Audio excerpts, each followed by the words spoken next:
Bad Bunny gives a whole new meaning to traffic jam. The Puerto Rican singer and rapper rolled through parts of the Bronx and Washington Heights performing from atop a semi-truck. It was the year of the bunny. I mean, Bad Bunny topping the charts in multiple categories. This year's top global artist. 3 years. That's all it took for Bad Bunny to go from bagging groceries in Puerto Rico to becoming the most streamed artist in the world. In 2016, Benito Antonio Martinez Ocasio was an unknown supermarket employee uploading songs to SoundCloud. By 2019, he was collaborating with Drake and Cardi B. By 2022, his album Un Verano Sin Ti had broken every streaming record on the planet and made Grammy history as the first Spanish-language album ever nominated for Album of the Year. But this isn't just a story about one artist's success. This is about how Bad Bunny didn't just climb to the top of the music industry.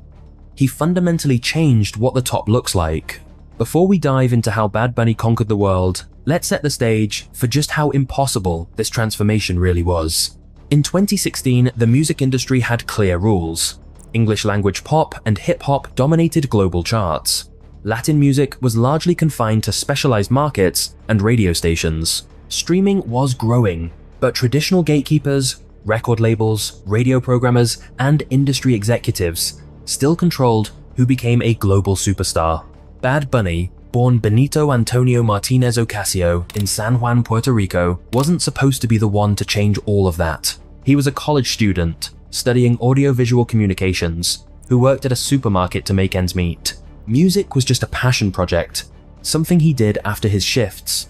Uploading reggaeton tracks to SoundCloud under the name Bad Bunny, inspired by a childhood photo of himself in an Easter Bunny costume with an angry expression.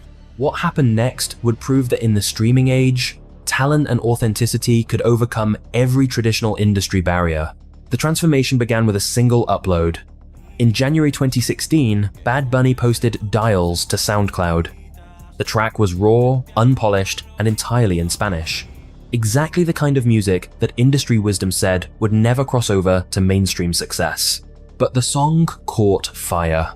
Streams multiplied, shares exploded, and suddenly people throughout Latin America and the Latino diaspora were talking about this new artist who sounded different from everyone else.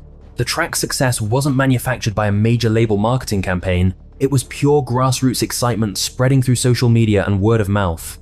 DJ Luyan, a Puerto Rican producer, discovered the track and immediately saw its potential. He signed Bad Bunny to hear this music, and by the end of 2016, they released his breakthrough single Soy Peor. The song didn't just become a hit, it became a phenomenon, eventually racking up over 330 million views on YouTube and establishing Bad Bunny as a legitimate force in Latin music. But Soy Peor was just the beginning. What made Bad Bunny different wasn't just his music, it was his approach to everything. While other artists tried to modify their sound for mainstream acceptance, Bad Bunny doubled down on his authenticity. He rapped entirely in Spanish, embraced gender-fluid fashion choices, and never shied away from political commentary about Puerto Rico and Latino identity. In 2017, the momentum accelerated. Bad Bunny started collaborating with established artists like Karol G on Ahora Mi Llama and Becky G on Mayores, which became his first entry on the Billboard Hot 100 and his first #1 hit in Spain. These collaborations proved he could create crossover hits without losing his cultural identity. Then came the moment that changed everything. In 2018, Cardi B was working on her breakthrough album Invasion of Privacy and wanted to create a Latin-influenced track. She reached out to J Balvin and Bad Bunny for I Like It, a song that would sample Pete Rodriguez's 1967 salsa classic, I Like It Like That. When I Like It hit #1 on the Billboard Hot 100 in September 2018, it wasn't just a hit song, it was a seismic shift. For the first time, a predominantly Spanish-language track had topped the American charts in the streaming era. Bad Bunny had proven that Latin music could compete at the highest levels of global pop culture. The success of I Like It set the stage for Bad Bunny's debut album, X100 PRE, released on Christmas Eve 2018. The album was a statement of intent, 15 tracks of pure reggaeton artistry that showcased Bad Bunny's range while never compromising his vision. It peaked at number 11 on the Billboard 200, impressive for any debut, but historic for a Spanish-language album. But what happened next would make X100PRE look like just a warm-up. The period from 2019 to 2022 saw Bad Bunny enter what can only be described as a different stratosphere of success. His collaborative album Oasis with J Balvin in 2019 dominated Latin charts. His 2020 album YHLQMDLG, the acronym standing for Yo Hago Lo Que Me Da La Gana, or I Do Whatever I Want, became his first #1 album on the Billboard 200, making him the first artist to top the chart with an all-Spanish language album. Then came El Último Tour del Mundo in 2020, his second consecutive #1 album, proving the first wasn't a fluke. Bad Bunny wasn't just having a moment, he was establishing a new normal. But nothing could have prepared the music industry for what happened on May 6, 2022. Un Verano Sin Ti, A Summer Without You, was released with no preceding singles, minimal traditional promotion, and 0 concessions to English language markets. It was 23 tracks of pure Bad Bunny artistry, blending reggaeton with indie pop, cumbia, and Caribbean influences. What happened in the first week of release broke every rule anyone thought they knew about the music business. The album shattered Drake's previous record for biggest streaming debut in Spotify history, accumulating over 180 million streams in its first 3 days. By the end of the first week, it had generated 273 million streams, numbers that seemed impossible for any album, let alone one entirely in Spanish. But the truly insane part? This was just the beginning of Un Verano Sin Ti's dominance. The album spent 13 consecutive weeks at #1 on the Billboard 200, longer than any other album in 2022. It became the first Spanish language album to top the year-end Billboard 200 chart. It set the record for most streams by any album on Spotify, eventually surpassing 15 billion streams and counting. More importantly, Un Verano Sin Ti proved that language wasn't a barrier to global success, quality was. Tracks like Titi Me Pregunto, Moscow Mule, and Me Porto Bonito became genuine pop culture phenomena, not just within Latino communities, but across all demographics. The numbers were staggering, but the cultural impact was even more significant. Bad Bunny's success forced the entire music industry to reconsider fundamental assumptions about what constituted mainstream music. Then came the recognition that cemented his place in music history. On November 15th, 2022, the Grammy nominations were announced, and Bad Bunny made history. Un Verano Sin Ti became the first Spanish-language album ever nominated for Album of the Year at the Grammy Awards, the ceremony's most prestigious category. Let that sink in. In the Grammys' 65-year history, featuring thousands of nominations across every genre and language, no Spanish-language album had ever been considered worthy of the top prize. Bad Bunny didn't just break that barrier, he shattered it so completely that it seems incredible it ever existed. While Harry Styles ultimately won the award, Bad Bunny's nomination represented something far more significant than any individual trophy. It was official recognition that the music industry had fundamentally changed, and Bad Bunny had been the driving force behind that transformation. The Grammy nomination was just one of many firsts. Bad Bunny became the first Latin artist to be named Billboard's Artist of the Year. He became the first non-English language act to be Spotify's most streamed artist worldwide 3 years running. His World's Hottest tour generated over 435 million, making it the highest grossing tour by a Latin artist in history. But perhaps most impressively, Bad Bunny achieved all of this while never compromising his identity or his commitment to his culture.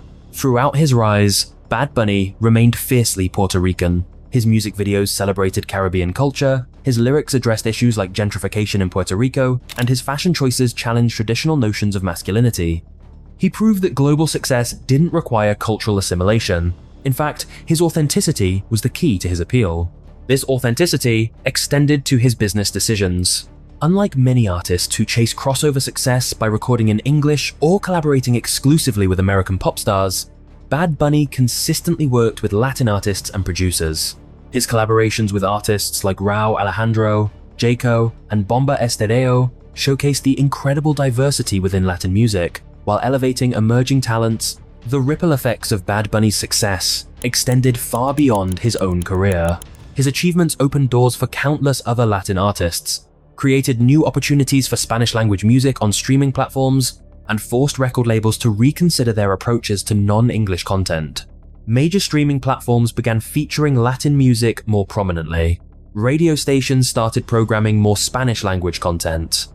Award shows created new categories recognizing Latin music's growing influence.